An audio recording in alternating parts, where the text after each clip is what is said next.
ಸಿಜೆಪಿಯ 3 ಬೇಡಿಕೆ ಈಡೇರಿಸಿದೆ ಕಾಂಗ್ರೆಸ್ ಕೇಂದ್ರ ಸರ್ಕಾರ. ಪ್ರಧಾನ ರಾಜೀನಾಮೆಗೆ ಪಟ್ಟು ಹಿಡಿದಿತ್ತು ಕಾಕ್ರೋಚ್ ಪಾರ್ಟಿ.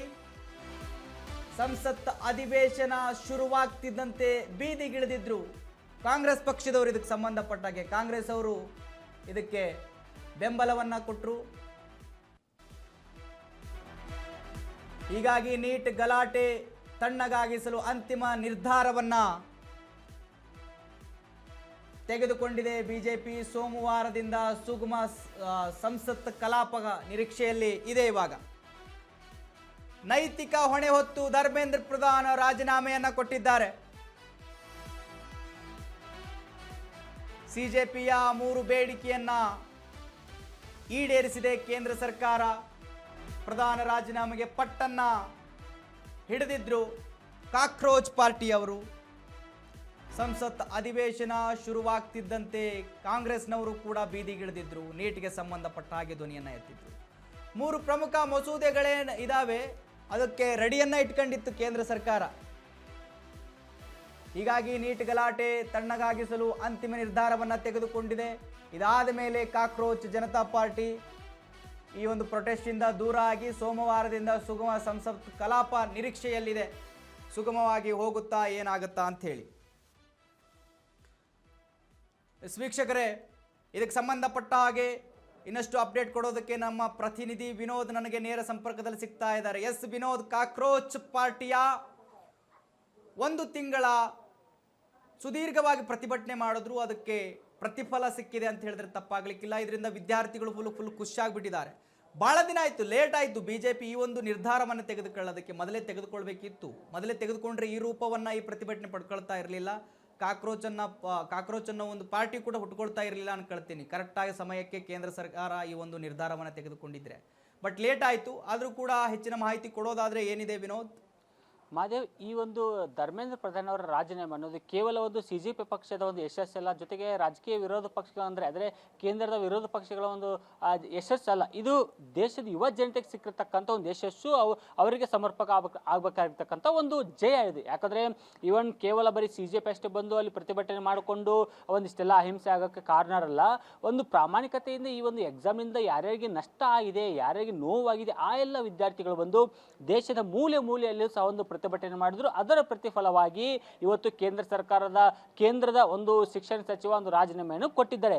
ಇಲ್ಲಿ ನಾವು ಈ ಒಂದು ನೀವು ಹೇಳ್ದಂಗೆ ಯಾವಾಗಲೂ ಆಗಬೇಕಿತ್ತು ಒಂದು ಅಂದರೆ ರಾಜೀನಾಮೆ ಅನ್ನೋದಾದ್ರೆ ಯಾಕೆ ಒಂದು ಕೇಂದ್ರ ಸರ್ಕಾರ ಒಂದು ರಾಜೀನಾಮೆ ಕೊಡದಲ್ಲಿ ಮೀನಾವೇಶ ಮಾಡಿಸ್ತೋ ಅದು ನಿಜಕ್ಕೂ ಗೊತ್ತಾಗ್ತಿಲ್ಲ. ಯಾಕಂದ್ರೆ ನೋಡಿ, ಧರ್ಮೇಂದ್ರ ಪ್ರಧಾನ್ ಅನ್ನೋದು ಕೇವಲ ಒಬ್ಬ ಮೋದಿ ಕ್ಯಾಬಿನೆಟ್ ಅಲ್ಲಿ ಮಿನಿಸ್ಟರ್ ಅಷ್ಟೇ ಅಲ್ಲ, ಒಬ್ಬ ಪವರ್ಫುಲ್ ಮಿನಿಸ್ಟರ್ ಸಹ ಹೌದು. ಯಾಕಂದ್ರೆ ನರೇಂದ್ರ ಮೋದಿ ಅವರ ಅತ್ಯಾಪ್ತನೂ ಹೌದು, ಜೊತೆಗೆ RSS ಇಂದ ಗುರುತಿಸಿಕೊಂಡು ಬಂದಿರೋರು ಹೌದು, ಜೊತೆಗೆ ಚುನಾವಣೆ ಚಾಣಕ್ಯನೂ ಹೌದು. ಯಾಕಂದ್ರೆ ಧರ್ಮೇಂದ್ರ ಪ್ರಧಾನ್ ಇಂದ ಹಲವಾರು ರಾಜ್ಯಗಳಲ್ಲಿ ಇಂದಿಗೆ ಒಂದು ಬಿಜೆಪಿ ಪಕ್ಷ ಸ್ವಂತ ಬಲದಲ್ಲಿ ಅಧಿಕಾರ ನಡೆಸಿದೆ.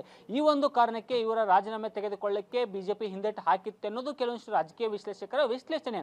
ಇದೊಂದೇ ಅಲ್ಲದೆ ಒಂದು ಕೇಂದ್ರ ಸರ್ಕಾರ ಇದನ್ನು ಯಾವಾಗೂ ಮಾಡಬೇಕಿತ್ತು, ಆದರೆ ಇಷ್ಟೆಲ್ಲ ಕಾರಣಗಳಿಂದ ಮಾಡೋಕ್ಕಾಗಿಲ್ಲ. ಜೊತೆಗೆ ಈಗ ಕೇಂದ್ರ ಸರ್ಕಾರ ಈ ನಡೆಯನ್ನ ಎಲ್ಲ ವಿರೋಧ ಪಕ್ಷಗಳು ಸ್ವಾಗತ ಮಾಡ್ತವೆ, ಜೊತೆಗೆ ಒಂದು ಸಿಜೆಪಿ ಪಕ್ಷ ಸ್ವಾಗತ ಮಾಡ್ತವೆ. ಆದರೆ ಇಷ್ಟೆಲ್ಲ ಯಾಕಂದ್ರೆ ನೋಡಿ, ನಮ್ಮ ದುರ್ದೈವಕ್ಕೆ ಎಂತದಂದ್ರೆ ಒಂದು ಕೇಂದ್ರ ಸರ್ಕಾರಕ್ಕೆ ನಾಚಿಕೆ ಆಗಬೇಕು. ಒಂದು ಏರ್ಫೋರ್ಸ್ ವಿಮಾನ ತೆಗೆದುಕೊಂಡು ಒಂದು ಪ್ರಶ್ನೆ ಪತ್ರಿಕೆ ಒಂದು ಸಪ್ಲೈ ಮಾಡ್ತಾ ಇದ್ದು, ಜಾಗತಿಕ ಮಟ್ಟದಲ್ಲಿ ಒಂದು ಭಾರತಕ್ಕೆ ಒಂದು ಯಾವ ಥರ ಹೆಸರು ಬರುತ್ತೆ ಅನ್ನೋದು ಒಂದು ಥಿಂಕ್ ಮಾಡಬೇಕಿತ್ತು. ಆದರೆ ಇಷ್ಟೆಲ್ಲ ಆದರೂ ಒಂದು ಕೇಂದ್ರ ಸರ್ಕಾರ ಈಗ ಒಂದು ಅಂದರೆ ಊರೇ ಕೊಳ್ಳೆ ಹೊಡೆದ್ಮೇಲೆ ಮನೆ ಬಾಕಿಲ ಹಾಕಿದ್ರಂತ, ಹಂಗೆ ಇಷ್ಟೆಲ್ಲ ಮರ್ಯಾದೆ ಹೋದ್ಮೇಲೆ, ಇಷ್ಟೆಲ್ಲ ಸಾವು ಆದ್ಮೇಲೆ, ಇಷ್ಟೆಲ್ಲ ಗಲಾಟೆಗಳಾದ್ಮೇಲೆ ಈಗ ಎಚ್ಚೆತ್ಕೊಂಡಿದ್ದು ನಿಜಕ್ಕೂ ಇನ್ಮೇಲೆ ಆದರೂ ಸಹ ಒಂದು ಕೇಂದ್ರ ಸರ್ಕಾರ ಅಲರ್ಟ್ ಇರುತ್ತೆ ಅನ್ನೋದು ಒಂದು ನಂಬಿಕೆ. ಅಂದರೆ ಇಲ್ಲಿ ಆ ಒಂದು ರಾಜೀನಾಮೆ ಪತ್ರದಲ್ಲಿ ಕೆಲವಷ್ಟು ಭಾವನಾತ್ಮಕ ಅಂಶಗಳನ್ನು ಧರ್ಮೇಂದ್ರ ಪ್ರಧಾನ್ ಅವರು ಮೆನ್ಷನ್ ಮಾಡಿದ್ದಾರೆ. ನೀವು ಯಾವುದೇ ಕಾರಣಕ್ಕೆ ಇಂದಿನ ಯುವ ಪೀಳಿಗೆ ಒಳ್ಳೆಯದಕ್ಕೆ ನಾನು ರಾಜೀನಾಮೆ ಕೊಟ್ಟಿದ್ದೀನಿ, ನಂದು ಯಾವುದೇ ರೀತಿ ತಪ್ಪಿಲ್ಲ, ಇದನ್ನು CBI ತನಿಖೆಗೆ ವಹಿಸಿದ್ವಿ ನಾವು ಈ ಘಟನೆ ಬೆಳಕಿಗೆ ಬಂದ ತಕ್ಷಣ. ಜೊತೆಗೆ ಯುವಕರು ಬೇರೆ ಯಾವುದೋ ರೀತಿ ದೇಶ ವಿರೋಧ ಚಟುವಟಿಕೆಗಳ ಪ್ರೇರೇಪಣೆ ಆಗಿ ದೇಶ ವಿರೋಧ ಚಟುವಟಿಕೆಗಳು ಭಾಗಿ ಆಗಬೇಡಿ ಎನ್ನುವ ಕೆಲವೊಂದಿಷ್ಟು ಸೂಕ್ಷ್ಮ ಅಂಶಗಳನ್ನು ಸಹ ಅಲ್ಲಿ ಪ್ರಸ್ತಾಪವನ್ನು ಮಾಡಿದರು.